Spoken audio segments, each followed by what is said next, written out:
What's up guys? Aujourd'hui on va parler d'un homme qui a marqué le monde entier pour sa lutte contre le racisme et pour l'égalité.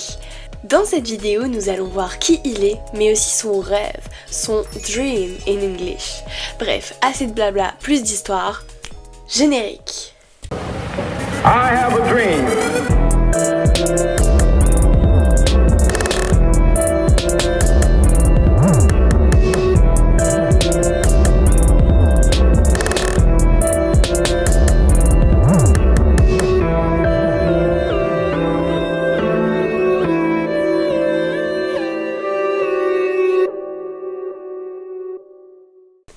Déjà, intéressons-nous à qui il est, parce que je trouve ça important de prendre 1 ou 2 minutes pour nous intéresser à sa vie. Chapitre 1. Qui est Martin Luther King? Martin Luther King naît le 15 janvier 1929 à Atlanta, aux États-Unis. Et très vite, le petit Martin, très jeune, il va vivre tout simplement dans la ségrégation raciale aux USA. Une période pas très joyeuse de l'histoire des USA où, tout simplement pour résumer, on sépare les blancs des noirs. C'est-à-dire que Martin Luther King, le petit Martin, n'avait pas les mêmes droits que les personnes blanches. Il va très vite être influencé par les différents écrits de Gandhi, de Norman Thomas et bien d'autres. Par la suite, il va se marier avec Coretta Scott King et va devenir pasteur dans différentes églises, dont l'église baptiste de l'avenue Dexter à Montgomery, dans l'Alabama. À peine un an plus tard, le 1er décembre 1955, une affaire éclate et fait scandale. Rosa Parks, une jeune femme de 42 ans, refuse de céder son siège à un homme blanc. Par la suite, elle va être arrêtée et condamnée parce qu'elle ne respecte pas les exigences de la législation ségrégationniste. Martin Luther King, autrement dit MLK, va prendre la tête du mouvement de soutien à Rosa Parks. Et après des années à s'être battu contre les inégalités, il va mourir jeune, à l'âge de 39 ans. Il est assassiné par arme à feu. Évidemment, dans cette courte biographie, je n'ai pas parlé de son combat et de sa fameuse citation « I have a dream ». Parce que c'est tout simplement ce que nous allons voir maintenant. Chapitre 2. Son rêve, son combat. Petit a. La lutte des droits civiques. Comme je vous l'ai dit, Martin Luther King va s'intéresser au récit d'un homme connu pour sa non-violence. Bon allez, je stoppe le suspense là, c'est évidemment Gandhi. Et là, Eureka! Martin Luther King se dit qu'il pourrait lutter contre les inégalités en étant pacifique.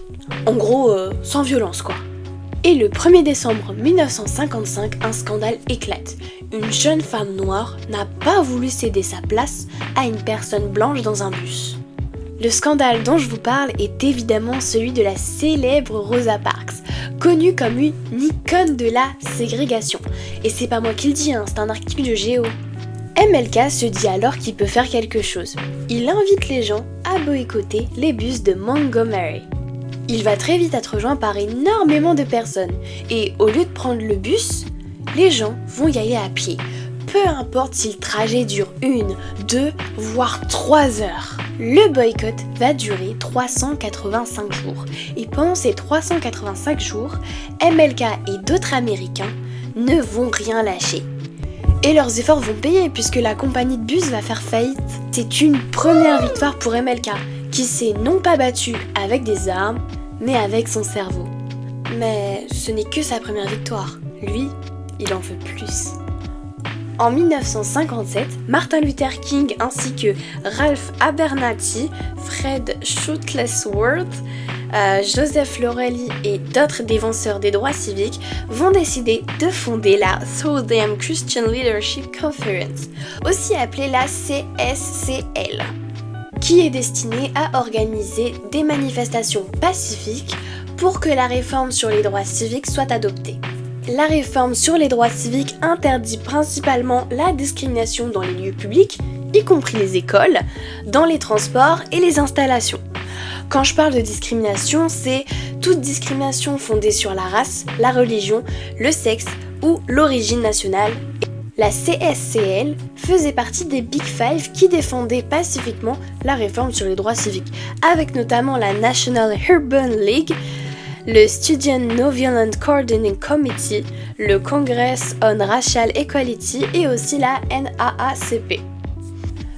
Martin Luther King, avec l'aide de ses liens avec ces fameux groupes, va organiser des marches pour le droit de vote des Afro-Américains, pour la déségrégation, pour le droit des travailleurs et bien d'autres droits civiques fondamentaux. Le 28 août 1963 est une date importante dans l'histoire du monde, parce que ce jour-là, il va prononcer une phrase et qui, même après 1963 et jusqu'à aujourd'hui, restera dans la mémoire des gens. Le 28 août 1963, lors de la marche de Washington pour la liberté et l'emploi, MLK va prononcer un discours devant une grande foule de 250 000 personnes. Ce discours, vous le connaissez, je le connais, tout le monde le connaît. Le fameux I have a dream. I have a dream. My four little children will one day live in a nation where they will not be judged by the color of their skin, but by the content of their character. I have a dream today.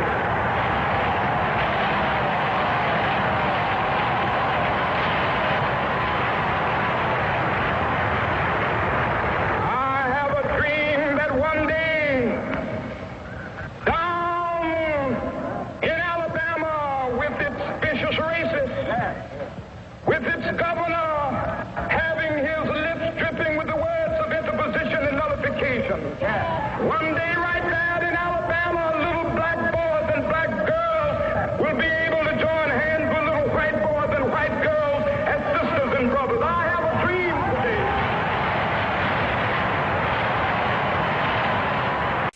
Ah oui d'ailleurs, petite anecdote, il faut savoir qu'une des petites filles de MLK, la jolie Yolanda Renee King, désolée pour ma prononciation anglaise imparfaite, qui à l'âge de seulement 9 ans lutte contre le racisme.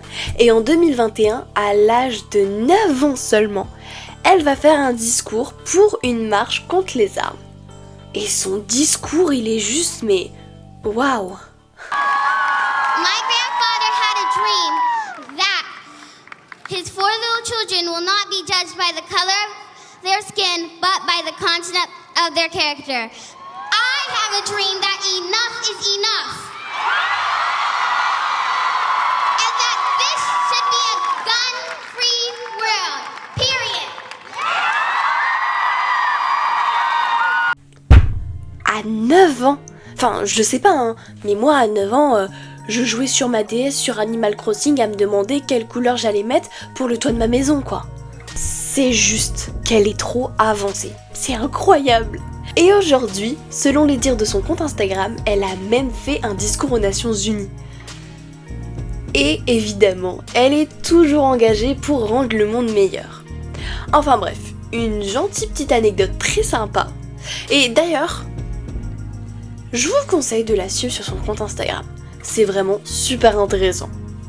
Bref, après cela, en 1964, il reçoit le prix Nobel de la paix pour son engagement exemplaire pour sa lutte dans les droits civiques et aussi la justice sociale. Parce que la plupart des actes pacifiques de Martin Luther King étaient tout le temps réussis. En témoigne, par exemple, la loi sur les droits civiques en 1964 et en 1965, la loi sur le droit de vote. Petit b, la guerre du Vietnam et la justice économique. Parallèlement à tout ça, en 1959, une guerre éclate.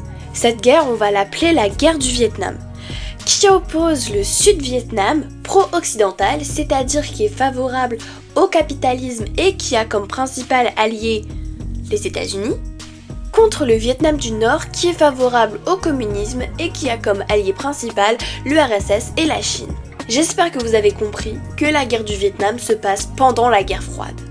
Différentes personnes vont condamner cette guerre, des étudiants, des intellectuels et surtout MLK parce que sinon j'en aurais pas parlé. LOL. C'est pas drôle.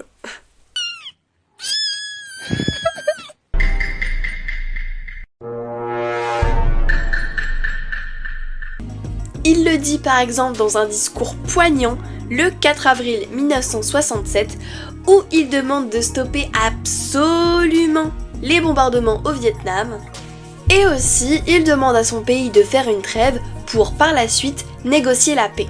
Mais surtout de retirer toutes les troupes américaines se trouvant au Vietnam. MLK s'est également intéressé à la justice sociale et à la justice économique des États-Unis. Au début du mois, en avril 1968, il va se rendre à Memphis, dans le Tennessee, à la frontière entre l'Arkansas et le Tennessee.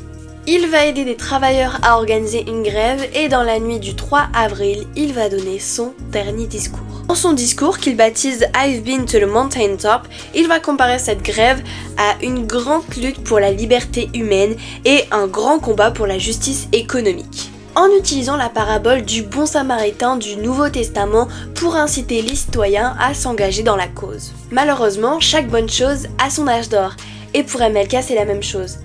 Il touche bientôt à sa fin. Petit C, destin tragique. Le 4 avril 1968, vers 18h, MLK se trouve sur le balcon du Lorraine Motel, qui se trouve vers le centre de Memphis.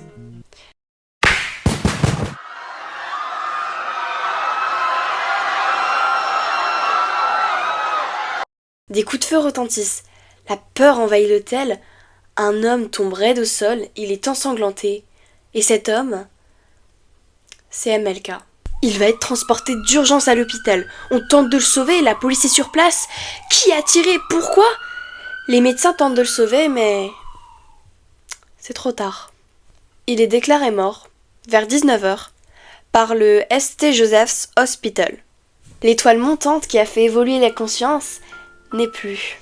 Le tireur est un supposé militant ségrégationniste. Un chirurgien dentiste du nom de James Earl Ray. Il aura une peine de 99 ans, mais finalement ne fera que 3 jours de prison.